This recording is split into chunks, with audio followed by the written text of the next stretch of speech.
Se você é servidor público e faz alguma dessas 7 coisas no trabalho, você pode estar caminhando para um PAD sem nem perceber. A situação número 5 é a mais traiçoeira, porque 80% dos servidores acham que ela é normal e que é permitido. Então, nos próximos 10 minutos, eu vou revelar para vocês as 7 situações mais comuns que geram o processo administrativo disciplinar, incluindo algumas que eu tenho certeza que você provavelmente acha que são inofensivas, mas que podem custar a sua carreira. Eu sou Suélia Souza, especialista em defesa de servidores públicos há mais de 15 anos.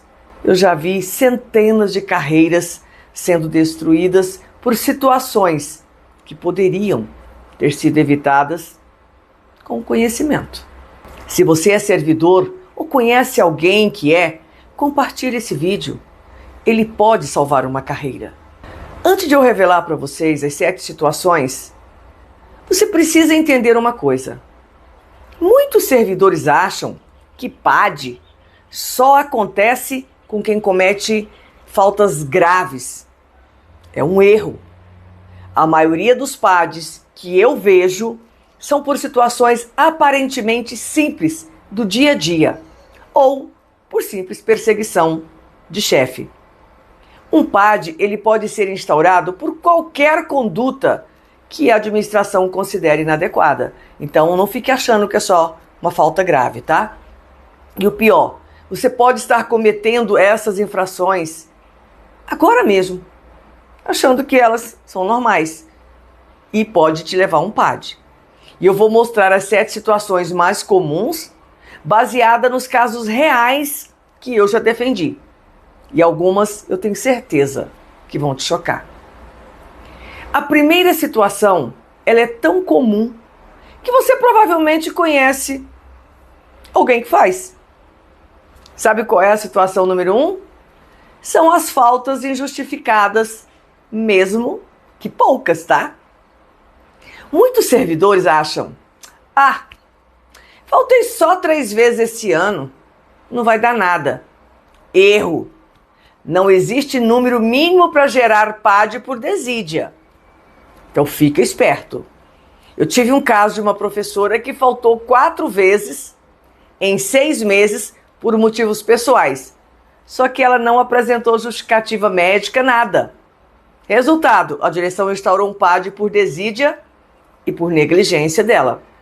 E sabe o que salvou ela? O que salvou foi ela provar que as faltas foram por problemas familiares graves e que o seu rendimento no trabalho continuou excelente. Então, você tem que ficar esperto, tá? Eu vou te mostrar agora como que você vai evitar essa situação na sua vida. Toda falta, gente, precisa de justificativa. Problema pessoal? Tire licença para tratar de assuntos particulares. Doença? Sempre apresente atestado médico. Você está com um problema que precisa faltar 2 dias? Converse com teu chefe. Se você acha que falta é o único problema com horário, então espere até você ver a próxima que eu vou te mostrar. A próxima situação são os atrasos constantes, mesmo que de poucos minutos. Chego sempre 10 minutos atrasados, mas não tem problema. Eu fico até mais tarde. Esta frase já custou o emprego de muitos servidores, então preste atenção. Eu tive um caso de um fiscal que ele costumava chegar 15 minutos atrasado todos os dias. Isso foi por anos. E ele compensava ficando mais tempo. Mas isso não importou. Ele foi arrolado em um PAD simplesmente porque trocou a sua chefia imediata e o novo chefe o tinha por desafeto e queria se livrar dele. E sabe o que foi que a administração argumentou na denúncia que formulou contra ele?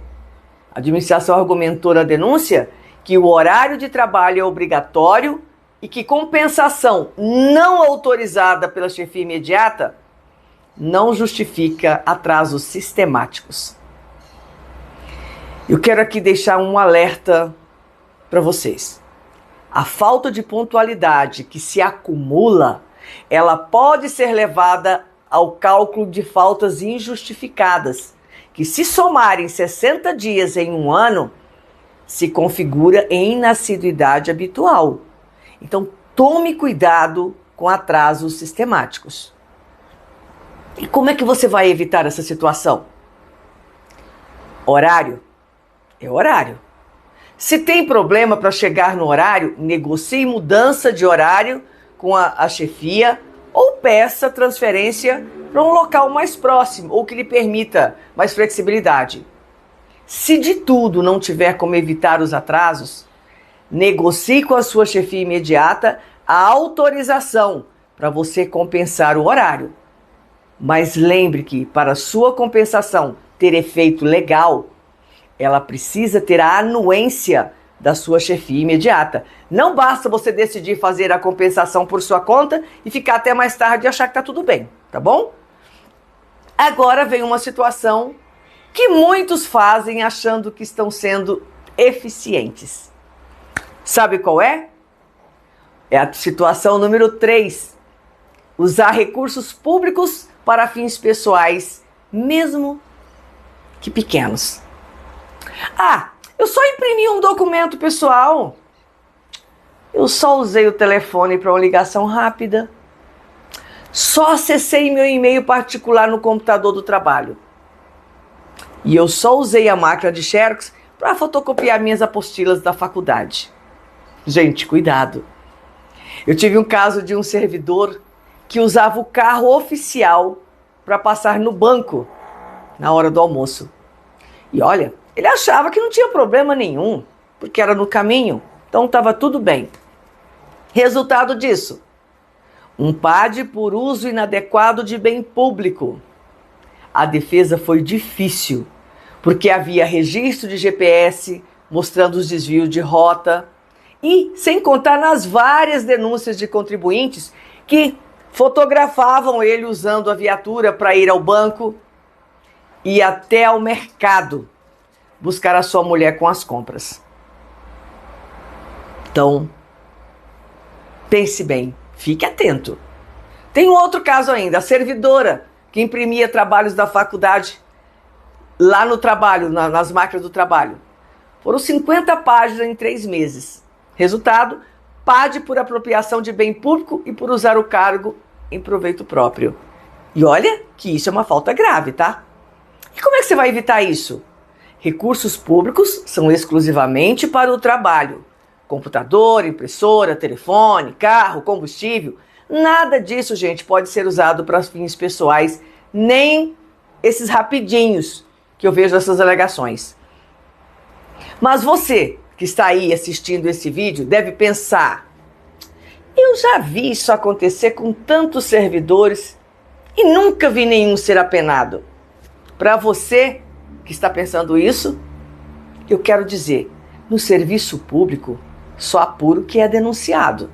Então, mesmo que seja uma conduta comumente praticada, mas se ela é vedada pelo ordenamento jurídico e ela for denunciada, ela vai ser apurada.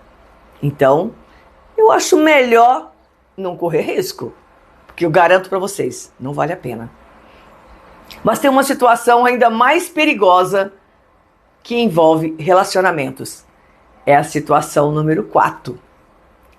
Relacionamentos inadequados ou conflitos no ambiente de trabalho. Isso é perigoso, gente. Isso inclui desde relacionamento amoroso com subordinado até brigas constantes com seus colegas. Eu lembro de um caso de um chefe que namorava uma de suas subordinadas. Mesmo sendo solteiros, ele e ela, é claro, a administração entendeu que havia conflito de interesse e também um possível favorecimento. Então, resultado, acabou respondendo por isso os dois. Outro caso também é o servidor que vivia brigando com colegas, criando um ambiente hostil. Várias reclamações foram feitas até que instauraram um PAD por conduta incompatível. E o mais grave ainda, gente, Servidor que fez comentários inadequados sobre colegas em grupo de WhatsApp. As mensagens foram printadas e viraram prova no PAD. Então como é que você vai evitar tudo isso? Eu te ensino. Mantenha relacionamentos profissionais no seu trabalho. Evite conflitos desnecessários. E cuidado com redes sociais e grupos de WhatsApp. Tudo pode virar prova. Lembre que o servidor tem o dever de tratar seus colegas com urbanidade. Então, nada de grosseria no ambiente de trabalho com o seu colega. Agora vem a situação mais traiçoeira de todas, que 80% fazem sem saber que é proibido. Sabe qual é a situação número 5? Exercer atividade paralela sem autorização ou uma atividade incompatível com o seu cargo. Esta é a mais traiçoeira, porque muitos servidores fazem achando que é permitido. Gente, o servidor tem que ter muito cuidado.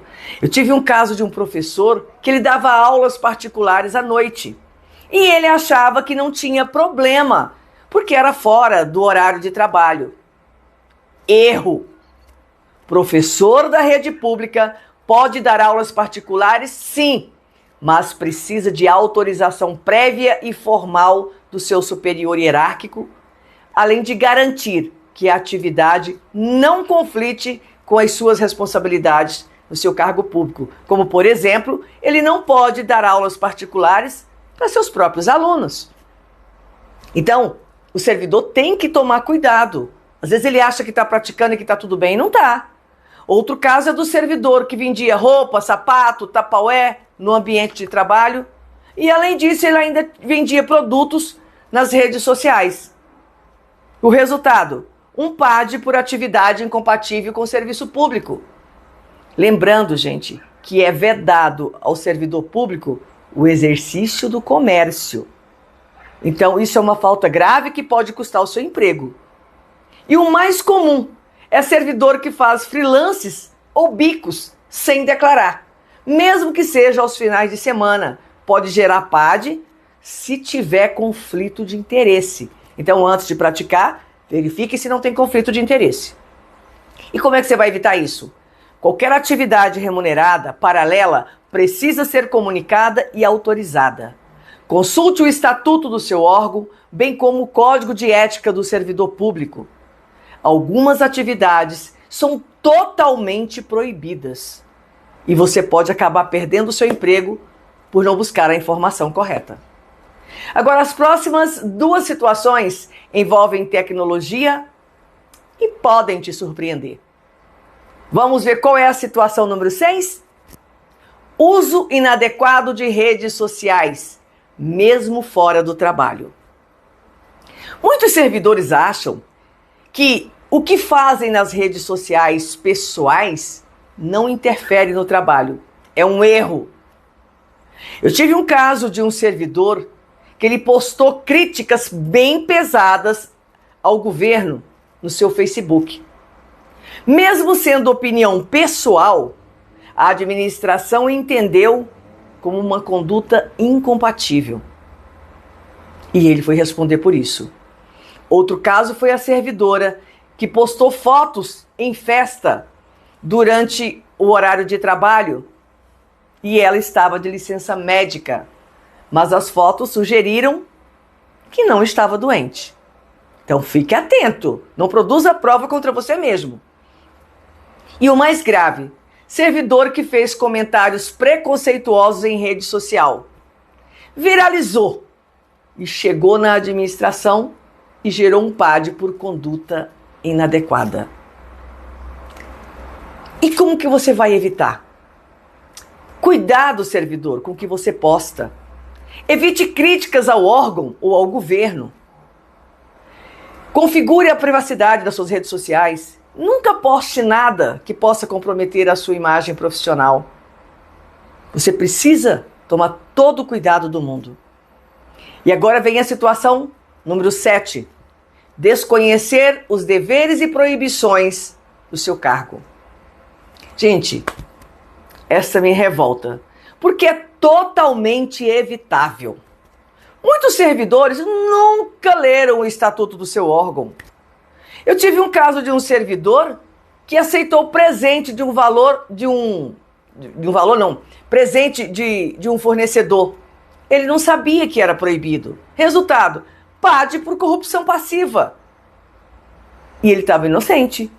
Outro caso, servidora que revelou informação sigilosa para a amiga que era jornalista.